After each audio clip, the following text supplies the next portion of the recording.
सगळे चुकवतायत, आम्ही यांना समाधान देऊ करतोय, पण ते घेत नाहीयेत। तुम्ही जेव्हा मोहाच्या दिशेने जात असतात तेव्हा परमेश्वर वाटेत उभा असतो तुम्हाला परावृत्त करण्यासाठी।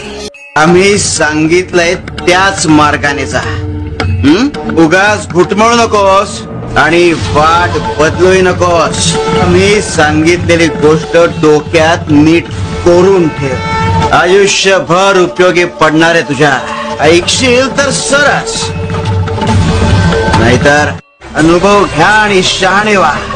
ताठ मानेनं पहा आमच्याकडे, तर तुला ठाऊक आहे अगं, जी वस्त्र पतीच्या गुणांना त्याच्या कर्तृत्वाला साजेशी असतात तीच वस्त्र सुवासिनी करता सर्वश्रेष्ठ असतात। आणि याच अर्थाने तुझे हे धवल वस्त्र सर्वश्रेष्ठ आहे।